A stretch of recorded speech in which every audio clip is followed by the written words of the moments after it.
ကဲအဲ့တော့ဒီဘုတ်ဆရာဘာလုပ်ပြမလဲဆိုတော့တစ်ခုလုံးဘာလုပ်ပြမလဲဖြုတ်ပြမယ်ဆိုတော့တို့ဒီမှာဗာထည့်တာလဲ SSD တဲ့နော်ဒီမှာရေးထားတယ်ဒီမှာတွေ့လား 2.5 SSD ဆိုပြီးသူရေးမထားဘူးလားရေးထားတယ်ဟုတ်ပြီနော်အဲ့တော့ဒီမှာသူရဲ့ကဲမိလိုက်ပါဦးမဒါပါကျိုးတော့စာတာကျိုးအေးခဏလေးနော်ပြောစာတာပါကျိုးတော့စာတာပါကျိုးတော့ဒီကျိုးစာတာ SSD စာတာပါကျိုးလဲလို့ဒီကျိုးကဟမ် SSD ဟော SSD ရဲ့စာတာ SSD ရဲ့ပြောဒါပါကျိုးလဲစာတာပါကျိုးလဲစာတာ data အေးစာတာ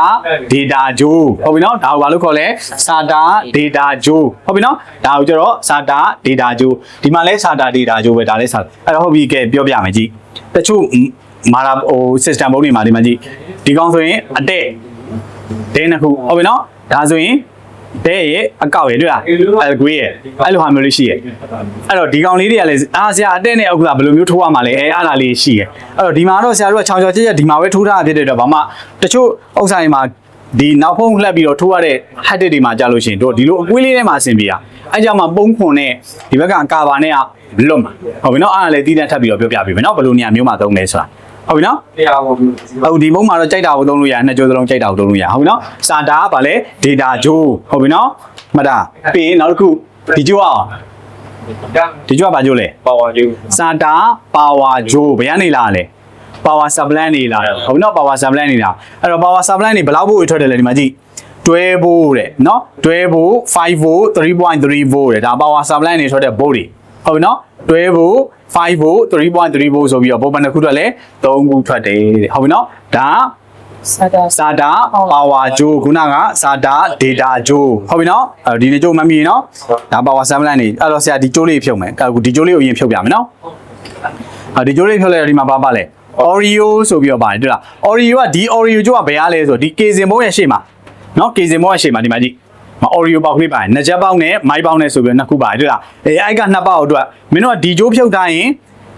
်ဒီနှစ်ပေါက်အတွက်အလုံးမလုံးတော့ဘူးတဘောပါလေနော်ဒီကြိုးဖြုတ်တိုင်းဒီမှာ Oreo ဆိုတဲ့ကြိုးလေးဖြုတ်တိုင်းဒီရှေ့က Kazin ဘုံမှာပါတဲ့ဟာဟုတ်သားအလုံးလုံးမလားမလုံးတော့ဘူးတဘောပေါက်လားဟုတ်ပြီနောက်ထပ်တစ်ကြိုးဆရာဆက်ဖြုတ်မယ်ကဲနောက်ထပ်တစ်ကြိုးထပ်ဖြုတ်လိုက်ပြီဒါကဗါလဲလေ USB ပေါ့USB ဒီကြိုးဖြုတ်လိုက်တော့ဘယ်ကောင်အလုံးမလုံးတော့ဘူးလဲဆိုတော့ဒီရှေ့မှာရှိရဲ့ USB port တွေအလုံးမလုံးတော့ဘူးနားလေလားဟုတ်ပြီနော်ဒါဘယ်ကနေပါလာတဲ့ကောင်တွေလဲကေဇင်ဘုံကနေဝယ်လုံးကပါတဲ့ကောင်တွေအဲ့တော့တချို့ကေဇင်ဘုံတွေမှာဒီမှာတော့အနီတွေအဖြူတွေအပြာတွေအမဲတွေခွဲထားတယ်ဒီမှာအနီအစိမ့်အဖြူအပြာတွေခွဲထားဟဲ့လားတချို့ကေဇင်ဘုံတွေမှာကျတော့ကျိုးကအမဲအောင်နေနဲ့ကြည့်ပဲလာတာမျိုးရှိရယ်ဟုတ်ပြီနော်တချို့ကေဇင်ဘုံတွေမှာဘာနေပဲလာလဲမဲအောင်ကေပဲကျိုးကြီးပဲလာတာရှိရယ်ကြားမလားဒီဒါဒီမှာ Oreo ကကျတော့ဟုတ်ပါပြီဒီမှာ Oreo ကကျတော့ကေဇင်ဘုံရဲ့ရှေ့ကOreo ပေါ့နော် Oreo မိုင်းနဲ့ဗာလဲနှစ်ချက်ပေါ့ဟုတ်လားဒီကောင်က USB ပေါ့ဟုတ်ပြီနော်နားလည်မယ်နော်ဒါ Kazin ကနေပါလာဟုတ်ပြီနောက်ထပ် Kazin ကြိုးတွေထပ်ဖြုတ်မယ်အဲ့တော့ဒီဘက်ကဆရာအစိမ်းနဲ့ဒါဖြုတ်ချလိုက်တော့မယ်နော်ပြီးတော့မှမင်းတို့နီးကပ်ပြတော့မယ်နော်အဲ့တော့ဒီမှာစပြီးတော့ဒီမှာဒါဆိုရင် power switch တဲ့နော် power switch ဆိုတာမင်းတို့ကကွန်ပျူတာတစ်လုံးကိုစပြီးတော့ဖွင့်တော့မယ်ဟေးဆိုရင်နှိပ်တဲ့ခလုတ်ကဲကြိုးဟုတ်ပြီနော် power switch ဆိုတာကဗာလဲဒါရှော့ကွန်ပျူတာတစ်လုံးစဖွင့်တော့မယ်ဟေးဆိုရင်မလုပ်ရနဲ့နှိပ်တဲ့ခလုတ်ရဲ့ဂျိုးဟုတ်ပြီနော်နောက်တစ်ခုဒီမှာတော့မမြင်ရနောက်တစ်ခုက reset switch ဆိုတာကွန်ပျူတာဟန်းသွားပြီးကွန်ပျူတာကြီးဘာမှမလုပ်လို့မရတော့ဘူးဆိုရင်ဘာလုပ်လိုက်လဲ reset ချလိုက်တာပြီးရင်နောက်တစ်ခုကကျတော့ power switch နော်ဒီမှာ power LED တဲ့နော် headed LED တဲ့အဲ့တော့ဒီဆက်မှာတော့ငါတို့အဖြုတ်တက်တွေလောက်တာများတော့ကျိုးမှာနာမည်မပေါ်တော့ headed LED ရှိတယ် power LED ရှိတယ်တချို့ Kazin ဘုံတွေမှာရှေ့မှာမီးပါတယ်တချို့ Kazin မှာဆိုရင်မီးအစိမ်းလေးရဲ့အနီလေးရဲ့နှလုံးပါလိမ့်မယ်အေးအနီကဖလက်ဆိုအဲ့လိုမျိုးလေးဖြစ်နေရမှာမိတ်တော့အဲ့လိုမဟုတ်အနီကြီးပဲထိန်နေအောင်လင်းနေပြီဟေးဆိုတော့မင်းသေးကြတယ်အဲ့ဒါဆိုရင်မင်း head ကသိပြီးတော့မကောင်းတော့နည်းနည်း error ရှိနေနော် software မှာ error ရှိရလား Windows မှာ error hard disk ကဘာဖြစ်နေပြီလဲ hard disk မီးကဘာဖြစ်နေလဲလုံးဝနီးနေပြီဖလက်မဖြစ်တော့ဘူးဆိုလို့ရှိရင်တခြားကြည့်လိုက်ကွန်ပျူတာဟန်းနေပြီဟေးဆိုရင်ဘာဖြစ်တာလဲကြည့်လိုက်အဲ့လိုမီးအစိမ်းလေးရဲ့အနီလေးရဲ့နှလုံးပါတယ်ဟေးဆိုလို့ရှိရင်အနီမီးကိုကြည့်လိုက်အနီမီးကတောက်လျှောက်ကြီးလင်းထိန်နေလားအဲ့ဒါကိုကြည့်မယ်နော်စက်စီမှာတော့ရှိမယ်ထင်တယ်အဲ့လို Kazin ဘုံဟုတ်နော်ပြီးတော့အဲ့ဒါပြပေးမယ်ဒီမှာရောမီးသိန်းနှလုံးပါလားမပါဘူးနော်ဒီမှာကျတော့ဒီ power ခလုတ်မှာပဲသူကမီးကတွားထည့်ထားတာဆိုတော့နော်ကဲဟုတ်ပြီဒါက Kazin ကနေပါတယ်ကြိုးတွေဖြုတ်လိုက်ပြီဟုတ်ပြီနော်အဲ့တော့ Kazin ကနေပါတဲ့ကြိုးက ရှိမလဲ power switch ရှိမယ် reset ရှိမယ်ပြီးရင် power LED ရှိမယ်ပြီးရင် head LED ရှိမယ်ပြီးရင် USB port ကြိုးတွေရှိမယ်ပြီးတော့ရင် audio port ရှိမယ်အဲ့ဒါ casing ဘုံကနေပါတယ်ဗာလဲကြိုးတွေဟုတ်ပြီနော်ပြီးတော့ရင်နောက်တစ်ခုဒီမှာ24 pin power supply နော်24 pin ဗာလဲ power supply အဲ့တော့24 pin power supply ကိုကျိုးဖြုတ်တော့မယ်ဟေးဆိုရင်ဒီမှာလက်ကလေးလက်ညှိုးလက်တိုင်းကကျိုးဘက်ကိုအားပြုလက်ညှိုးကကျတော့အဲ့မှာပါတဲ့ dick လေးကိုဖိရမှာနော်လက်မဒီဘက်ချမ်းဟုတ်ပြီနော်ကြည့်အဲ့ဒီမှာနော်ပုံတော့နည်းနည်းဖိတာပါနော်ဒီမှာကြည့်ဆရာယူမယ်နော်ဒီမှာကျိုးကိုဒီဘက်ကိုကင်ထားတယ်ပြီးရင်ဒီမှာလက်ညှိုးကခုန click ကလေးရဲ့ dick ထိတ်ကိုဘာလုပ်ထားလဲဆိုဖိထားတယ်အဲ့တော့ဒီမှာဆိုရင်ဘေးမှာ RAM မရှိဘူးလား RAM ရှိရတွေ့လားအဲ့တော့မင်းတော့ဟိုပါပြီလို့ရှိရင်တိတ်ပြီးမလွတ်ချင်ဘူးဟေးဆိုရင် RAM လေးကိုဘာလုပ်တာအရင်ဖြုတ်ရင်လည်းဖြုတ်လိုက်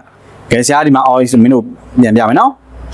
ကဲကြည့်နော်အဲ့ RAM ဖြုတ်မှဖြစ်တဲ့သူ့ရဲ့ဘေးမှာ click ကလေးရှိရတွေ့လားဘေးမှာဗာလေးရှိလဲ click ကလေးရှိရနော်အဲ့က click ကလေးကိုဘာလုပ်လိုက်ဘေးကိုဖိလိုက်အိုင်းနဲ့မဖိနဲ့နော်အဲ့ click ကလေးကျိုးသွားရင်လည်းဘာမှလုပ်လို့မရအောင်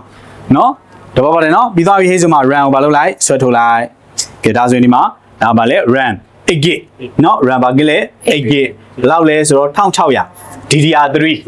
နော် DDR3 ဘယ်လောက်လဲ1600ဟုတ်ပြီနော်ကဲ2400 DDR4 လား DDR3 လား DDR4 2666နော်4ပဲဟုတ်ပြီနော်2000ကျော်ရင် DDR4 နော်တဘောပါတယ်နော်အေးဟုတ်ပြီကြည့်အဲ့တော့ run နဲ့လွတ်သွားပြီ run နဲ့လွတ်သွားပြီဆိုတော့ဆရာဒီမှာဖြုတ်ပြီနော်ကြည့်နော်မကြည့်ဒီမှာလက်ညှိုးကဒီဘက် click ကလေးကိုပြီးမှာနော်ဒီမှာကြိုးကဒီဘက်ကျန်တဲ့တက်လုံးကြောင့်ဒီဘက်ကြိုးကိုအားပြုထားတာနော်ဒီလိုကြီးဆွဲဖြုတ်လို့ရလားမရအောင်တော့ဒီလိုကြီးဆွဲဖြုတ်လို့မရဟိုမှာ dish ရှိရနော် click ရှိရနော်အဲ့တော့ဒီမှာ click ကိုဘာလုပ်ရမှာလဲလက်ညှိုးနဲ့ဖိပြီးတော့ဘာလုပ်လိုက်ဆွဲထုတ်လိုက်ရသွားပြီပြီးသွားအောင်မှာဒါကဘာလဲ CPU power ဒီမှာ CPU power လဲ dick လေးရှိရဆွဲထုတ်လိုက်အဲ့တော့ဟုတ်ပြီ CPU power မှာမင်းတို့ဒီမှာကြည့်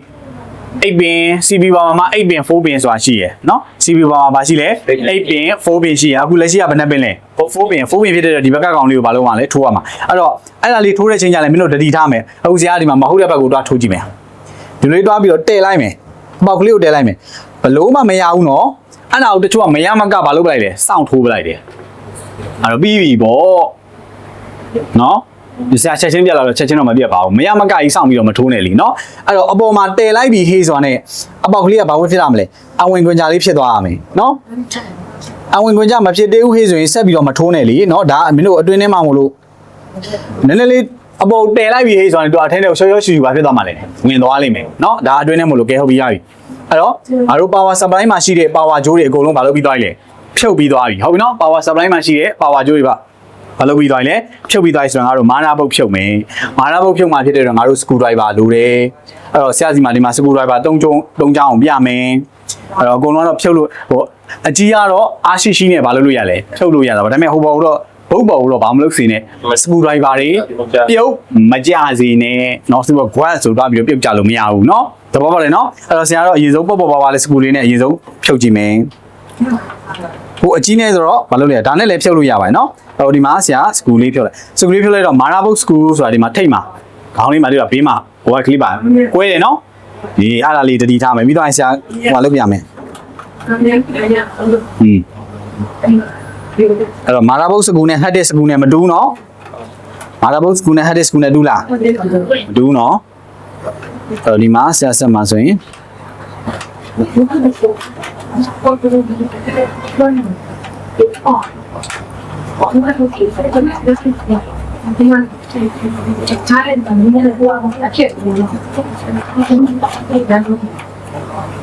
ဒီကောင်တန်လိုက်အဘောဟဲ့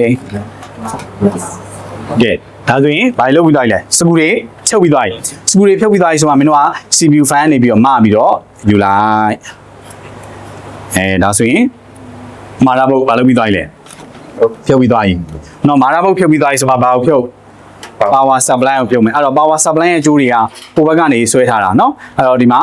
ဒီ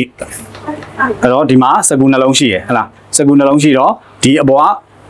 ကကေစင် fan over ကိုဖြုတ်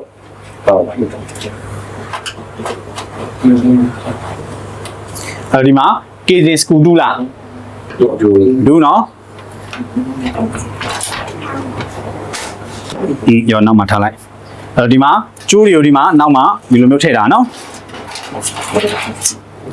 အဲဒီမှာကျိုးတွေ power supply ကျိုးတွေနော်အဲ့တော့ power supply ကျိုးတွေကိုငါတို့ကဒီဘက်ထဲကိုပြန်ဆွဲထည့်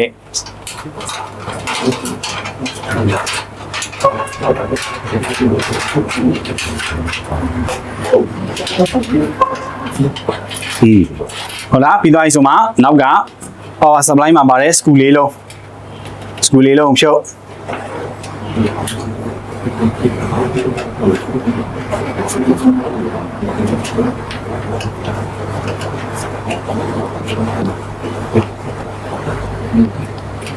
power supply ကိုနောက်ဆုံးပိတ်မှာဖြုတ်တာနော်ဖြုတ်လို့ရှိရင် power supply ကိုနောက်ဆုံးပိတ်မှာဖြုတ်တယ်တက်လို့ရှိရင် power supply ကိုအရင်တက်မယ်ဒီမှာ power supply ဟုတ်ပြီနော်ဒါပါလေ power supply နော်ဒီထဲမှာပါတဲ့ hardware device တွေရဲ့နာမည်တွေကိုအလွတ်ရအောင်လုပ်မယ်နော်တခါတည်းဟုတ် power supply ဖြုတ်ပြီးသွားပြီဆိုဒီမှာ SSD မှာ SSD မှာ screw လေးဆွဲထားတယ်နှလုံးလောက်ဆွဲရပြီနော်လေးလုံးသလုံးဆွဲကြမလို့ဒီမှာ SSD ဒါလည်းစကူရဲ့အတူတူပဲเนาะကဲဒါဆိုရင်ပြီးသွားပြီအဲ့တော့ဒီပုံးအခွန်ကြီးပဲကိုဘာလို့ခေါ်လဲကေစင်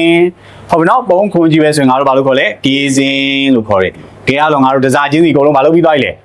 ဖြုတ်ပြီးသွားပြီเนาะဖြုတ်ပြီးသွားပြီဆိုခုနဆရာချီပြားရယူလိုက်အပြားရတန်ပြားရဆရာဘယ်နှမှထားလိုက်လဲဟိုမှာပုတ်လို့ဒီမှာအေးထားတာယူလာခဲ့ကြည့်ပါဒီမှာရှီပြားတစ်ချက်မထည့်ထားလို့ကြည့်အောင်ဘယ်ရှီပြားနဲ့ကြိုက်မလဲကြည့်ရအောင်နော်အဲ့တော့မာလာဘုတ်ကိုကြည့်ရမယ်နော်မာလာဘုတ်ကဘယ်ရှီပြားနဲ့ကြိုက်မှာလဲကြည့်ရအောင်တဲ့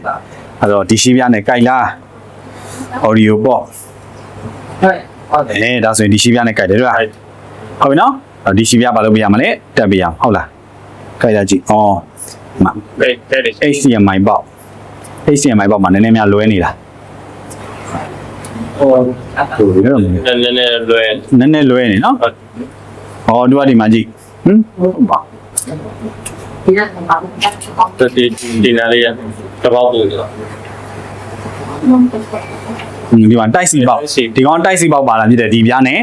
မရပါကဲဟုတ်ပြီနောက်ထပ်တစ်ပေါက်နောက်ထပ်တစ်ခုထပ်ရှာကြည့်အောင်ဒီကောင်ရမလားတော့မဟုတ်ဒီမှာလေ VJ ပါဒီရှီပြားနဲ့ဆိုရင်ရောဒါလည်းမရဘူးလားဒါလည်းမရဘူးလေအပေါက်ကြီးလွဲနေတွေ့လားဒီမှာ HDMI ပေါက်သူ့ရဲ့ရှီပြားပဲရောက်သွားတော့ Okay အဲ့တော့မကြိုက်တော့လည်းမထည့်တော့ဘူးပေါ့ကွာနော်အမှန်တကယ်တော့ကဲအဲ့တော့မင်းတို့ရှီပြားလေးထည့်ရပြချင်လို့မလို့နော်အဲ့တော့ဒီဘုတ်တွေနဲ့ကမကြိုက်ဘူးရှင်းနေဟလားနော်မကြိုက်တော့ဒီမှာအဲ့တော့ဒါလေးထည့်လို့ရှင်းလေတတိထားတယ်နော်ဘုတ်သစ်ဝင်ဒီပြားလေးပါမယ်နော်အဲ့တော့ဒီလိုမျိုးထိုးရမယ်ဒီမှာဒီအောက်ထင်မှာတက်ရမယ်နော်ဒီမှာမကြိုက်တဲ့အတွက်မလုပ်လို့မရဘူးလေတက်လို့မရအောင်